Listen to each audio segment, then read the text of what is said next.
Hello viewers and our dear followers. Today we are here at RIPA, and as part of our commitment we have the head of strategy here. We want to give an accountability of how 2023 has been, but also give you a snapshot of how 2024 is going to be like and what you should expect and look out for from us as Team RIPA.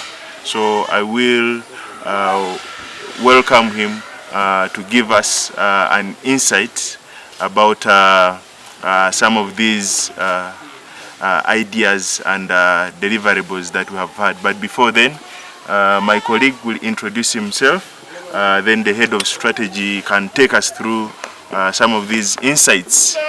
Thank you so much. Hello viewers, my name is Brian Kule. I'm in charge of research and development at Big Farms. I'm here today. We're working with RIPA as an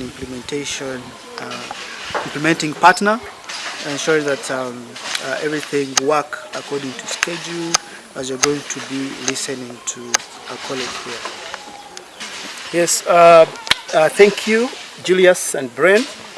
My name is Christopher Akampulira, and I work with RIPA as the head of strategy. I would like to appreciate, first of all, Me Farms for coming on board to partner with us in the implementation process of RIPA programs.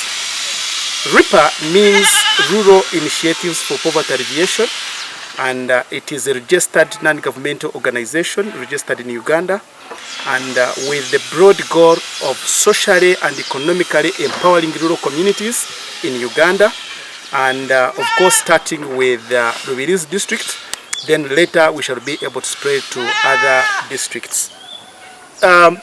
This year we've registered a number of achievements or accomplishments. We started by conducting a needs assessment, because we realized if we are to alleviate poverty, we need to be able to address the felt needs rather than perceived needs. And in so doing, we carried out a baseline survey where we identified that one of the key issues in Rubirizi that was coming out prominently, looking at economic activities that people do, we found out that Rubirizi district is low on cattle keeping. We did discover this from the district development reports, and also went on ground to find out whether what we had read in the reports was actually a reality on the ground. We discovered that the entire district had less than 500 heads of cattle. Already in the development plan for the district for 2020-2025, it had been earmarked, clearly indicated that there were only 250 cows. But on going to the communities to do our baseline survey, we discovered that there were actually less than 500 heads of cattle in Rubirizi district. And as such, we embarked to design programs in line to alleviate poverty, but also to see how we can improve the livelihoods through promoting zero grazing dairy farming. As you might be aware about the topography of this district and the shortage or scarcity of land fragmentation is high in the district, where many do not have sufficient land to use. In fact, on average, it is estimated to be 0.8 acres per household, a family, which is very small land indeed. And we thought that if we designed a program in line with promotion of zero grazing and other livestock like goats, it could help people get out of poverty. After the needs assessment report, we managed to conduct mapping, and we said who are the people who will be able to take on this, because certainly not everybody will be able to look after a cow or a goat. And we did the mapping and identified people whom we have already pre-selected to be beneficiaries for the RIPA initiatives with regard to cows and goats rearing. We went ahead to also register an achievement. We realized that as RIPA we cannot do this alone. we needed people to partner with. And in trying to shop around, to look around, we identified me farms to be our collaborators because of their expertise in looking after and helping other smallholder farmers to care for their goats. We want to thank me farms for accepting to partner with us. We signed a memorandum of understanding, and here we are trying to mark the end of the year with a lot of progress registered with them so far. We have also entered into a partnership arrangement with other organizations like SNV, the Western Region, that have already supported us, especially supporting the training of our staff.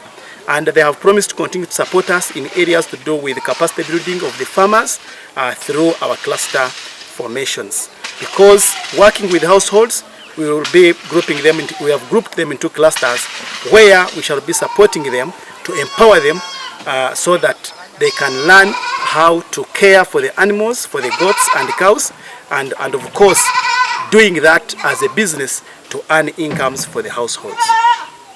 We have registered several other achievements, like for instance ensuring that we have a substantive board in place, selecting people who are capable to do the role or the function of the board of directors. And this year we held our inaugural meeting at Changabi Resort, where the board passed our constitution that has been now approved as a working document to enable us to be able to move forward. We've also held a stakeholders meeting to obtain more views on how RIPA programs or initiatives can be a success. We've held a number of trainings on the farm. One of the training was in pasture growing, because we realized if we are to do livestock, then pastures are very essential. As I speak now, we have a number of gardens of pastures which have been established for our incubation center, but also for the household farmers whom we are going to be collaborating or working with have already established these pastures, and which we consider to be sufficient to begin with. We have also been able to collaborate with the government, local governments, in order to support the program, especially the office of the RDC. We want to thank him and of course the other technical staff, because such a program that involves the people, we of course need a blessing, and we have already gotten that blessing from the local governments in the district. And several other things we shall be bringing on board for coming next year. But before that, we have got to do a launch. We have not yet launched out our programs or given out the cows.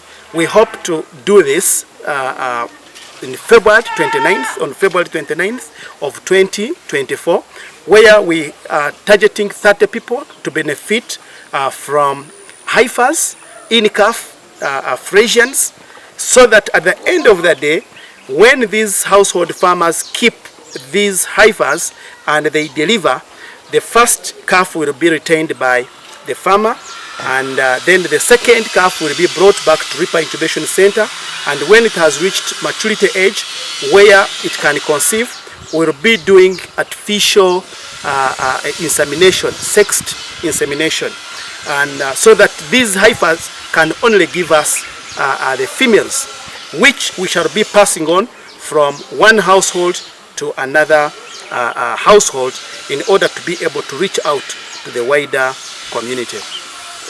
We've already identified people we are going also to collaborate with in breeding, the ones who will be supplying us the sexed semen and also carrying out artificial insemination. We have so far started to collaborate with the Gomba Next Generation Model Farm, which is in Madu, and also we are looking at working with the RDI, which is in Bwizibwera here in Mbarara, to be able to help us in breeding so that we can have quality animals, quality breeds to give out to the communities. Me Farms has helped us to improve their systems and also to be able to identify weak areas and filling up the gaps, especially to do with the health of the goats and the cows, and also improving on the feeding and management of these livestock. We are looking at taking this further, even to provide the extension services to the farmers who have been selected and who will receive these animals on the day of the launch, which is in February. We hope to continuously train them because we believe that mindset change is very, very important if this project is to be a success and to achieve the intended objective of alleviating people out of poverty. We are also going to partner with UAP Insurance Company so that the animals we give out, if anything catastrophe happens and they happen to die, that the farmer will not lose it, but rather will be compensated. Because we have put up an arrangement where the farmer contributes a small amount of money which will act as part of the insurance so that there is sustainability of this project, and we are rest assured that if anything like, for instance, genuine stolen or a catastrophe like lightning has hit it, then the farmer can be compensated to receive again another livestock to be able to continue on the program.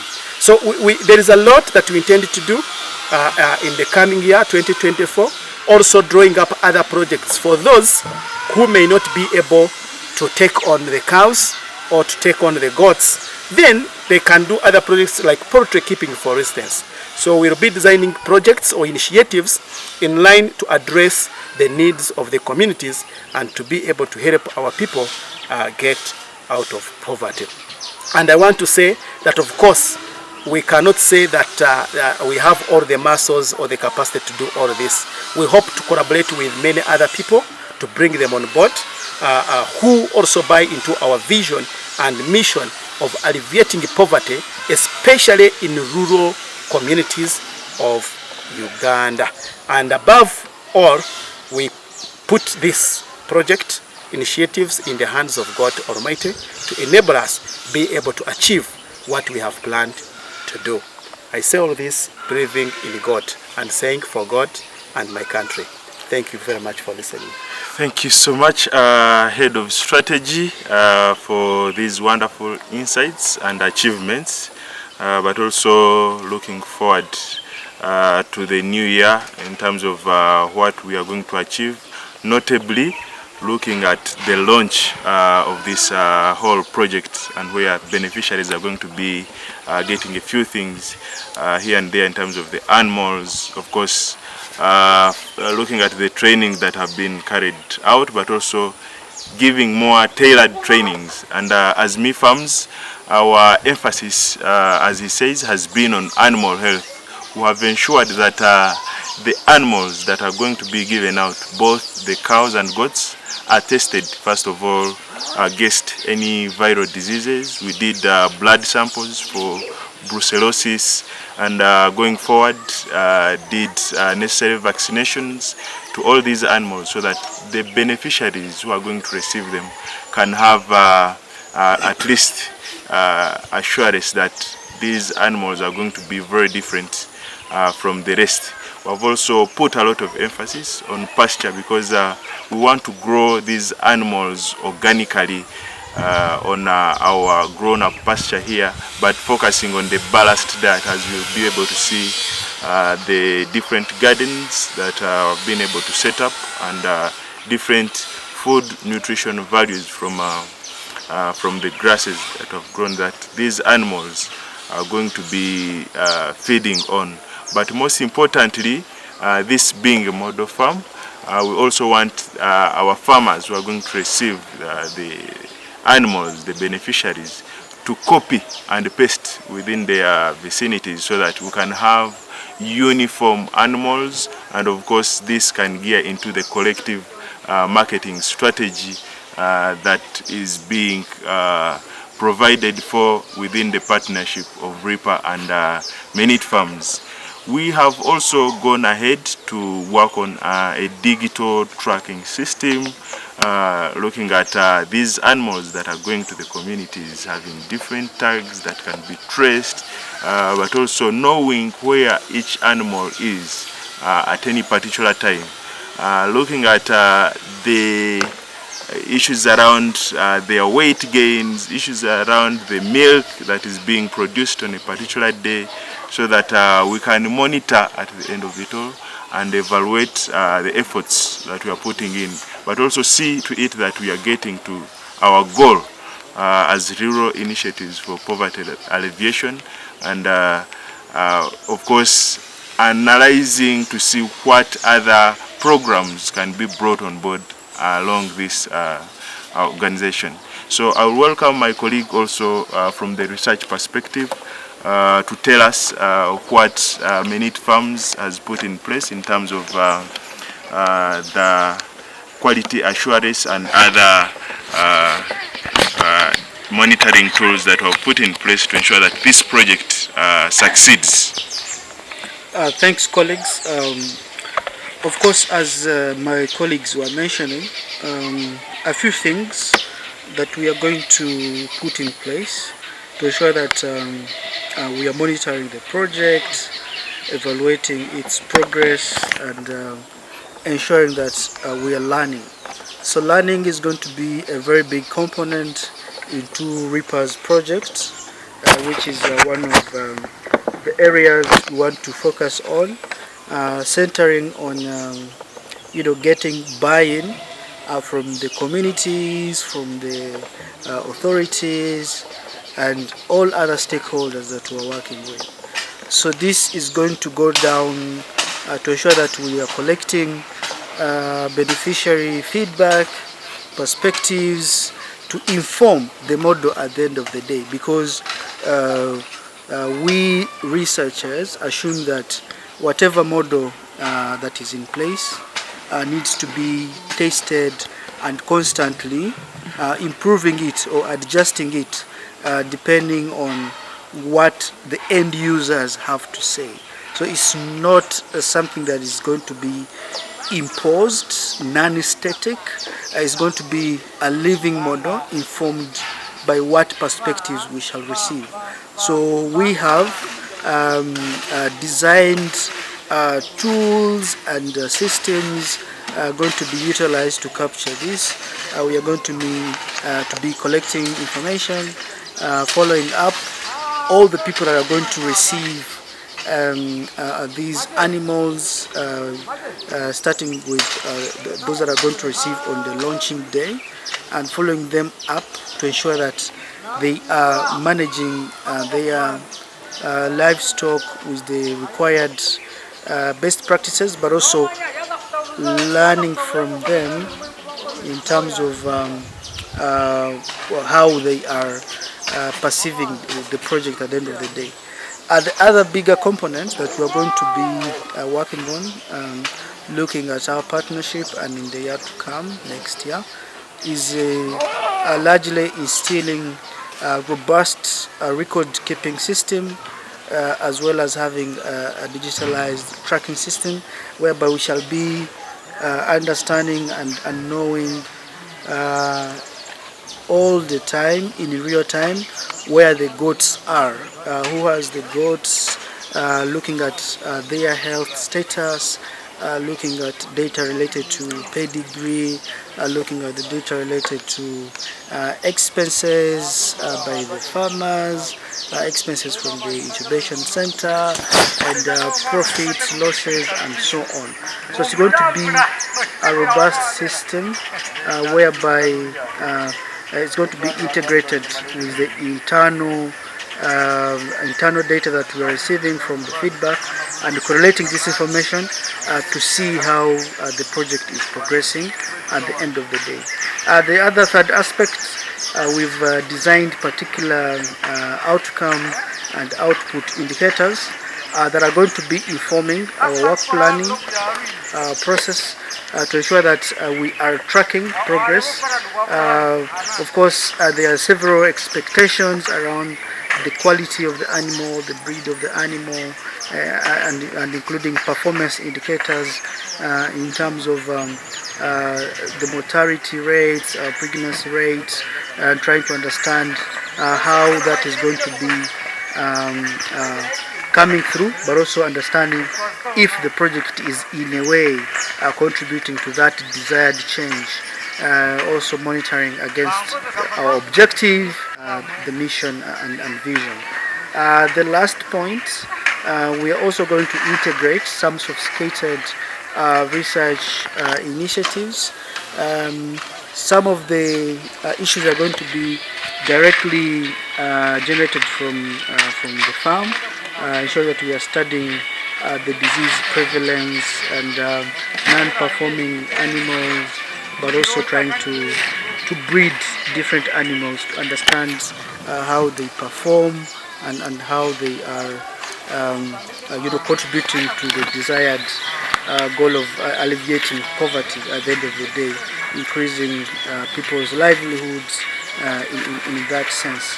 The other bigger component is we're going to be testing different models, including integrating and developing products like feed formulation, utilizing the pasture that my colleagues have been mentioning. We're going to be coming up with our own formulas to meet particular food nutrients, looking at the mothers, the kids, and so on, depending on the issues that we shall be receiving from the frontline staff. Those are going to be implementing, visiting the communities and the extension service and so on. We're also going to be adding value on manure to make sure that we are packaging them and ensuring that we are studying how these sophisticated products are contributing to the desired objective in them. So basically it's going to be an all-around strategy, research strategy, which will be supporting and reinforcing the project management, looking at the quality assurance, understanding how we are doing on the indicators, and informing management to RIPA how the project is progressing, if there need to be an adjustment, if there need to be an re-strategizing, something of that kind. So it's going to be all around, and at the end we ensure that we have all the required information, all the required data that can be utilized by other partners. For instance, could be utilized by the government or other private partners to study what we shall have achieved, and also try to mine the data further, analyze it, and try to ensure that they are developing future projects or new projects. So we would like to invite you all to continue following us to ensure that you get some of this information. It's going to be most of the products that we shall be generating in the coming year are going to be open source, others on request, depending on the sensitivity of the resources. But our interest is, would like to support RIPA to learn from this project and possibly share whatever lessons to other partners, and if there's going to be an opportunity to scale up, as he's mentioning, to use whatever lessons that we shall have here in Rubirizi to expand to other similar contexts, or possibly beyond Uganda in that sense. I'd like to thank you, and over to Julius. Thank you so much, our dear viewers. And this should show you that if you are new to this channel, kindly subscribe, because we have a lot in stock for this year 2024, and you should be able to learn from this channel, because we shall have lessons also broadcasted on this channel from our beneficiaries, and look out for best practices that can help you as well wherever you are in your communities. This is a replicatable model. Thank you so much, and bye. Bye bye.